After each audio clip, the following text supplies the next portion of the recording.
Hello മക്കളെ, അപ്പോഴേ ഇന്ന് രാത്രി, അതായത് വ്യാഴാഴ്ച, ഇത് ഞാൻ എന്നാ അപ്ലോഡ് ചെയ്യാമെന്ന് എനിക്കറിയില്ല.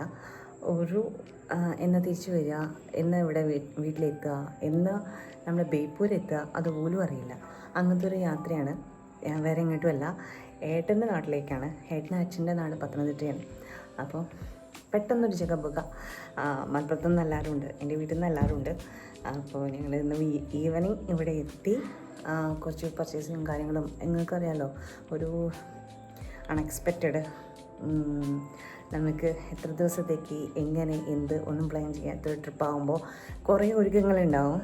അതൊക്കെ കഴിഞ്ഞ് പ്രോപ്പറായിട്ട് അതൊക്കെ സെറ്റപ്പ് ചെയ്ത് ഇന്ന് ഈവനിങ് മലപ്പുറത്തെത്തി. ലച്ചുവിനെയും കൂട്ടിയിട്ട് സ്കൂളിൽ നിന്ന് നേരെ പിക്ക് ചെയ്തിട്ട് നേരെ ഇങ്ങോട്ട് വരിക ചെയ്തത്.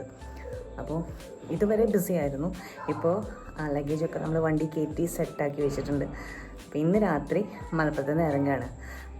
ഞായറാഴ്ചയെങ്കിലും തിരിച്ച് വരണം എന്നാണ് ഉദ്ദേശിച്ചിട്ടാണ് നമ്മൾ ഇറങ്ങുന്നത്. അപ്പോൾ പോയി നോക്കാം. By guys.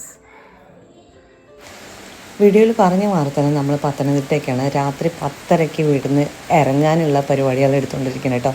എല്ലാവരും പ്ലാനിങ്ങും കാര്യങ്ങളൊക്കെയാണ്, ഇതുവഴി പോകണം.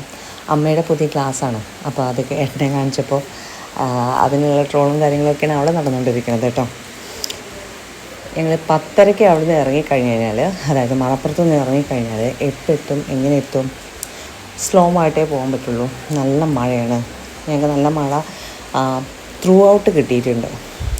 അത്യാവശ്യം റോഡിലൊക്കെ നല്ല രീതിയിൽ വെള്ളവും ഉണ്ടായിരുന്നു കേട്ടോ. അതൊക്കെ കഴിഞ്ഞ് NHും ഊടുവഴികളും താണ്ടി ഏട്ടൻ്റെ നാട്ടിലെത്തിയിട്ടുണ്ട്. കറക്റ്റ് 5:30, പുലർച്ചെ 5:30 നമ്മളിവിടെ ലാൻഡ് ചെയ്തു കേട്ടോ. വീട്ടിലെത്തിയ ഉടനെ തന്നെ വീഡിയോ എടുക്കുക എന്നൊക്കെ പറഞ്ഞാൽ ഇമ്പോസിബിളായിട്ടുള്ളൊരു കാര്യമാണ്. നമ്മൾ യൂട്യൂബ് സ്റ്റാർട്ടേഴ്സാണ്. അപ്പോൾ ഇതും ഒരു ഉൾനാടായതുകൊണ്ട് അവർക്ക് പെട്ടെന്ന് ആക്സെപ്റ്റ് ചെയ്യാൻ പറ്റില്ല.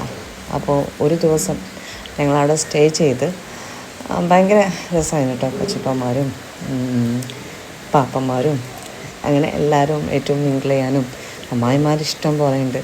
അപ്പോൾ അവരൊക്കെ കണ്ട് ഇറങ്ങാൻ നേരത്താണ് ഞാൻ വീഡിയോ എടുത്തത് കേട്ടോ. ഒരു ത്രൂ ഔട്ട് ഫാമിലി ടൈം എന്നുള്ളൊരു സെഗ്മെൻറ്റ് വരുമ്പോൾ നമ്മൾ അങ്ങനെ തന്നെ ആവുമല്ലോ, സ്വാഭാവികമായിട്ടും അങ്ങനെയായി മാറും. നമ്മളെ പേഴ്സണൽ ലൈഫ് കുറച്ചും കൂടി ഇമോഷണലി കണക്റ്റ് ആണെന്ന് വെച്ചെങ്കിൽ ഫോൺ യൂസേജ് വേണ്ട എന്നുള്ളൊരു ഓപ്ഷൻ എനിക്കുണ്ട്. അപ്പോൾ ഞാൻ അവിടുന്ന് ഇറങ്ങാൻ നേരത്താണ് അവിടുന്ന് ഫോട്ടോസും വീഡിയോസും ക്യാപ്ചർ ചെയ്യാൻ നിന്നത്. ഇനി നമ്മൾ നേരിട്ട് പോകുന്നത് വാഗമണ്ണിക്കാണ്. ഇതൊന്നും ലിസ്റ്റിലുണ്ടായിരുന്നില്ല, പെട്ടെന്ന് ഇട്ട പ്ലാൻ ആയതുകൊണ്ട് ത്രൂ ഔട്ട് നമുക്ക് എൻജോയ് ചെയ്യാൻ പറ്റി. അപ്പോൾ ബാക്കിയുള്ള വീഡിയോസ് പുറകെ വരുന്നുണ്ട്. വാഗമൺ ഡയറീസ് ഞാൻ സ്പെഷ്യലായിട്ട് ഇടുന്നുണ്ട്. എല്ലാവരും കാണുക, സപ്പോർട്ട് ചെയ്യുക. ബൈ.